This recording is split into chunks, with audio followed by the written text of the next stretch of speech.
Good day, one and all. Welcome back to the final part of the Cinders Let's Play. This is an animated novel, which I'm reading to the best of my ability, with many amusing character voices. I hope you agree that this has been, if the game itself hasn't been entertaining, that my rendition of it has.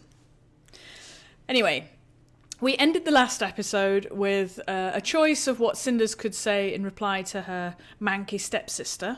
So let's see how she replies.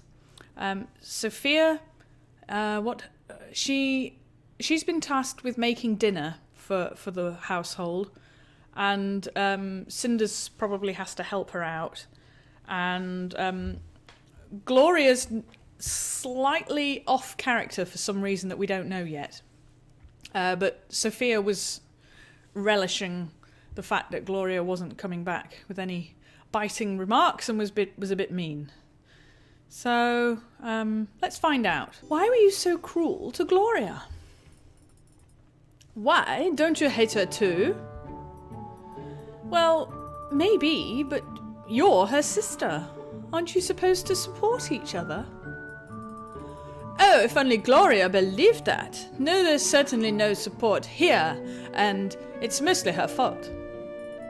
She always acts so smug and self-righteous, but there's no trace of her own will or personality in there.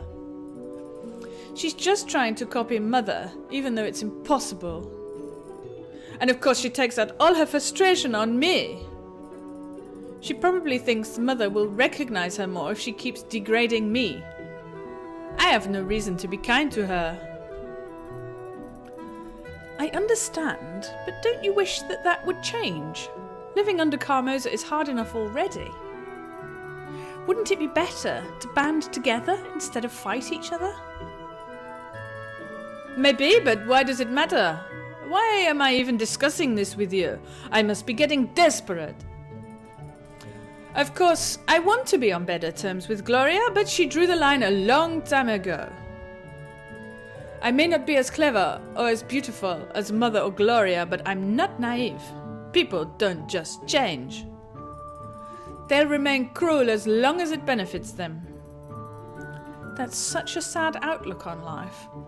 It must have been really hard for you growing up. Oh, please, I don't want your pity, especially not from you. Life is horrid, and no amount of sweet words will change that. Now let's go get dinner ready before we get in trouble. It'll be nice having someone helping me with dinner for once. Hurry up and take out all the ingredients we're going to need. Why me? Isn't it obvious? I hardly step foot in the place, and naturally I don't know where anything is. Naturally. That doesn't mean you can't help with the preparation, though. I don't really have a choice in the matter, do I? There's no way you can prepare dinner in 2 hours alone.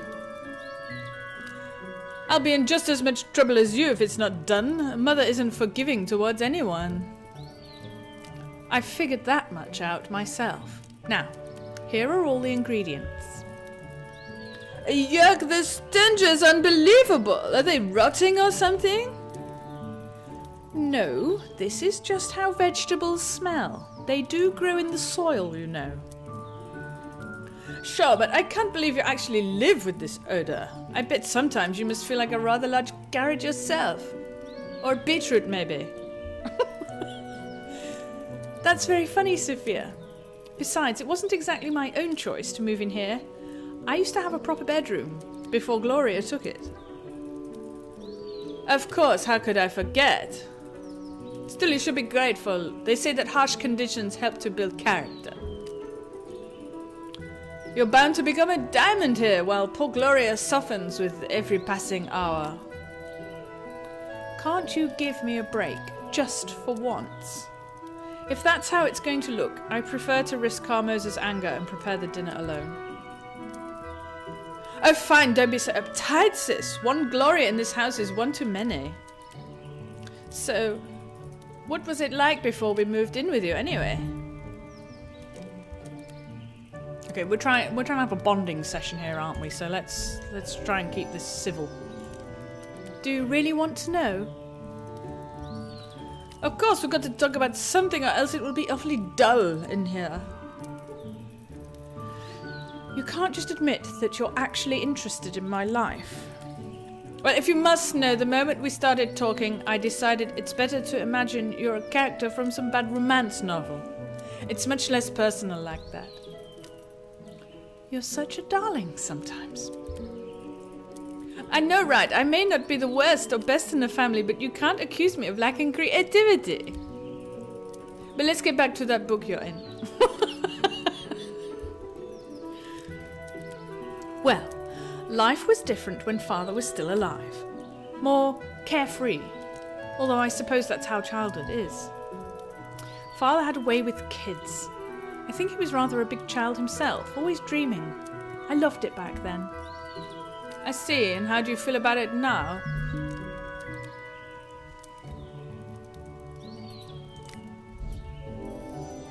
It was fantastic. I loved it all so much. Everything was so magical. He tried very hard to keep the worries of life away from me. It was like living in a fairy tale. Demons! I used to wonder what having a proper father would be like, but I think I'm all cured now. It sounds like keeping in touch with reality wasn't exactly his forte.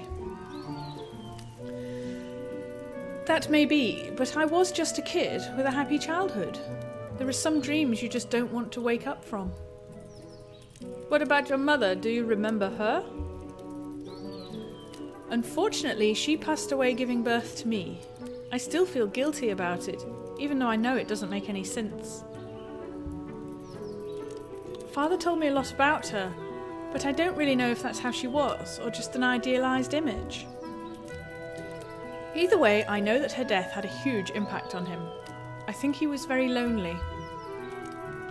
Perhaps that's why he preferred to get lost in his dreams rather than face real life. I'm sure it got even worse after we came into your life, huh?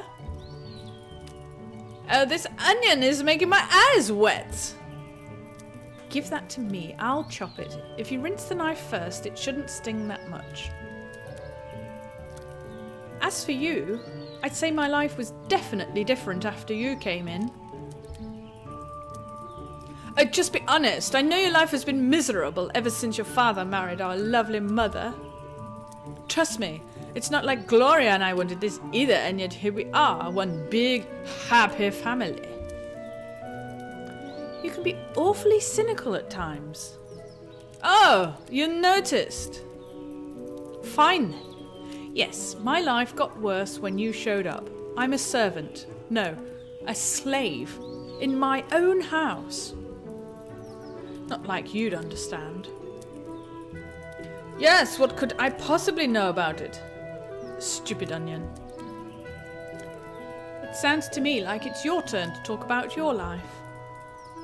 Well, there's not much to say. That can't be true. It's obvious that a lot happened to you and Gloria. You wouldn't be like this otherwise. Besides, you said you wanted a conversation, so tell me about yourself. Fine, but don't say I didn't warn you. When we were children, we lived out in the countryside. Our house wasn't as nice as this one, though. Our father was a military man. He got himself killed in some war, and that left Mother a widow. Oh, I'm sorry. Don't be. I hardly even saw the man. When he was around, he was like a complete stranger, not a perfect father at all. His death meant nothing to us. What about Carmoza? It must have affected her. Maybe that's why she's the way she is now. Cinders is becoming a real psychologist, isn't she? Ha! Was that supposed to be a joke? Mother didn't care about him any more than we did. Then why did she marry him? But why does anyone get married?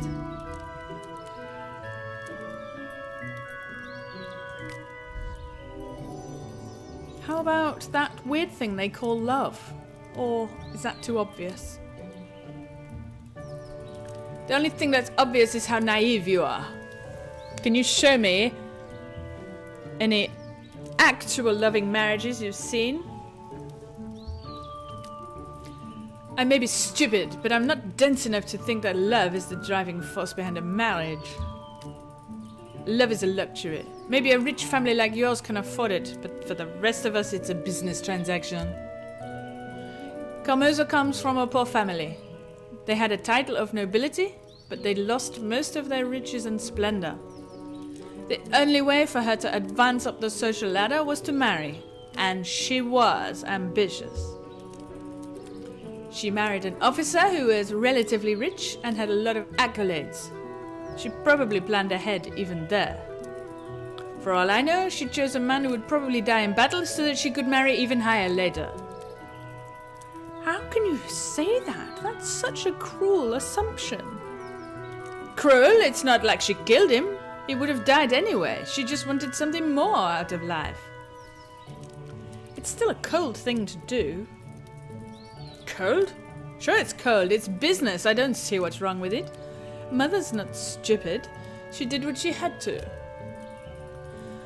There's not much room in this world for women with ambitions, so you take what you can get. So back then, was your life as bad as it is now? Worse. What? How so? Well, you weren't around. Listen, if you're not around, who do you think becomes the victim? Mother's always needed a scapegoat, and Gloria would do anything to please that woman. I'm not as pretty, smart, or ambitious as them, so naturally she humiliated me, and Mother doesn't approve. And Mother didn't disapprove. And now that I'm here, they no longer target you? Is that it? That's exactly it. Mother and Gloria have a new scapegoat, and my life is finally a little better. Oh, I see. So now that you're no longer tormented, you choose to torment me instead. Of course, nothing personal, but it's either me or you, and I certainly won't be a victim again. Besides, you should be grateful. Didn't your father shield you from the real world too much? Well, now you get to see exactly what it's like. That's the way of all things. You're either the hunter or the prey. And as long as Mother and Gloria focus on you, I can go back to being my own worthless self. Okay, I think we're making headway. This is a psychological nightmare. However, I think we can straighten this head out. You're not worthless, Sophia. Just listen to yourself. You're not worthless, ugly, stupid, or even cruel. My, and what has made you an expert all of a sudden? That's ridiculous. It's obvious the person you hate the most is yourself, but you have no reason to. So you make up all these excuses like you're too stupid, or ugly, or worthless when you know it's not true. But it's still an easy way out, isn't it?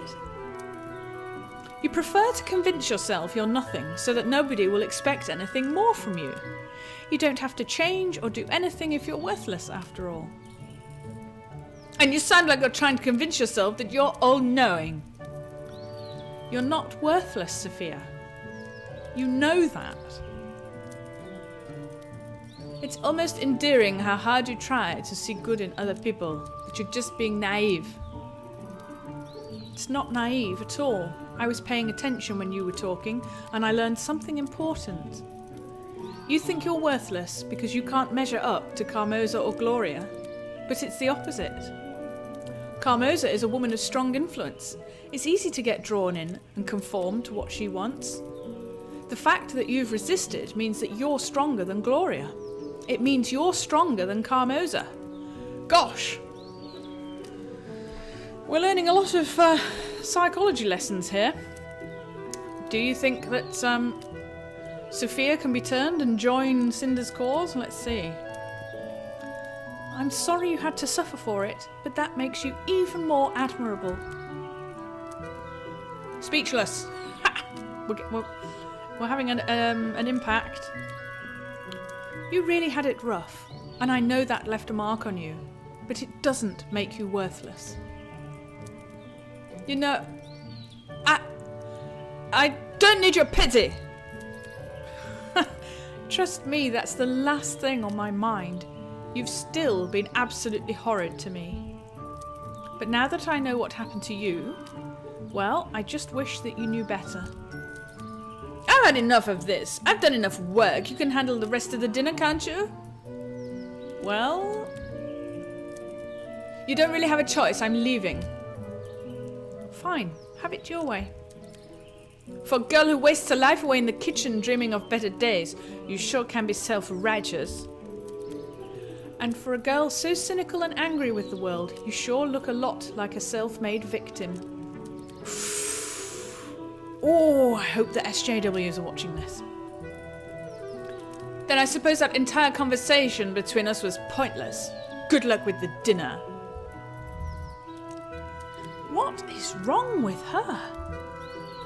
I can't believe we actually had that conversation. That was definitely unexpected. I think I need some time to think it over. The meal is nearly done anyway. All that's left is to get one of the servants to cook the rest right before it's served. I really need to get out and gather my thoughts. Everyone is busy, so I'm sure no one will notice if I sneak out. The main hallway is empty. No surprise there. As I thought, everyone is busy right now. I don't have much time before dinner, but I'm sure I could sneak out and be back in time. All that talk about my mother reminded me that I haven't been to her grave in a long time. It might be dangerous to sneak out during the day, but I don't know if I'll get another chance. I'll just have to move as quickly as I can. Okay, off to the cemetery. Except there's a lot of Americanisms in this. American spelling, cemetery is an American word, it would be graveyard in British English. I don't even remember how long it's been since I last visited the graveyard. Mother's grave isn't hard to find. It's guarded by a statue of an angel crying gracefully. Father's idea. Looking at how much pain the angel is in, it's clear that Father took Mother's death very badly. I can't bring myself to look away from the statue. I'm sorry, Father. The grave must be in terrible condition by now. I haven't had time to care for it. Wait, the grave is clean. Not just clean, but polished as well. Someone must be caring for it. Step away from the grave! I've had it with all of you grave robbers. Folk like you have no shame.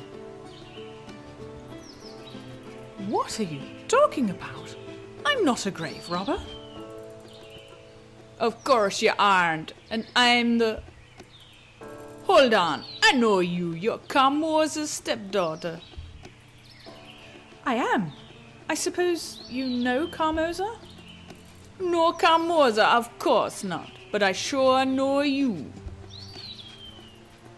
Well, I guess you have an advantage over me then. I have no idea who you are. You don't know? I live in the town. Folk there call me Madame Gade. Madame Gade, as in the witch that everyone talks about? So you have heard of me. The stories they tell are an exaggeration, though.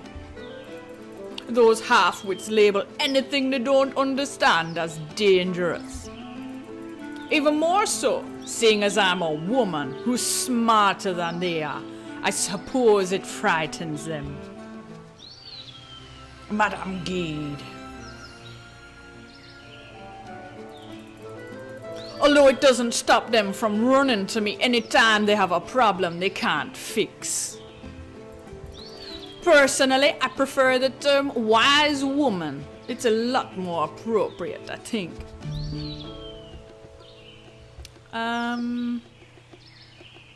People can be stupid. People can be so stupid sometimes. The instant they see something they don't understand, they fear it. It's ridiculous and closed-minded. Damn sure it is. That's a very bitter outlook on life, though. I'm sad that someone so young already sees the world that way. Sad? But you said the same exact thing. I'm old and bitter, child. The world has thrown its worst at me, but you are young. You should be dreaming of doing great things, not going around calling people stupid and close-minded. So I'm supposed to be a naive dreamer just because I'm young? That's ridiculous. If you continue to argue with me, I'll turn you into a toad. Wait, I thought you said you didn't know magic. I only said that the stories about me have been exaggerated, but that hardly matters now. After all, it got you to stop arguing, didn't it? True, but still. Why are you here anyway? You scared me when you shouted at me. I was just visiting an old friend. I was on the way back from picking some herbs in the forest by the lake. Oh, I've heard that the forest and lake are special. My father used to tell me that they're magical. And we're talking about magic again. I can't help it. The atmosphere here is so mysterious. It does feel as if this place is magical. Do you believe in magic? Ooh, interesting choices. Yeah, maybe a little. Maybe a little. My father raised me to believe, and I suppose I do miss my childhood, when I could believe wholeheartedly. But there are so many strange and wonderful things in this world. Maybe magic really does exist. Your reasoning makes sense. And? And what? Does magic exist? Well, that depends on what you consider magic. Years ago, people thought medicine was magic. Some still think that way. We label things we don't understand as magic. But then what does that mean? People call fairies magical, but we could also consider them normal creatures who live in the world like we do. Birds fly and fish breathe underwater, but we don't consider them to be magical. What makes fairies different? So does that mean that fairies really exist? Ha! Well, it would certainly be unwise to claim otherwise while we're in this forest. Perhaps you'd like to come visit my shop the next time you're in town. Tomorrow, maybe?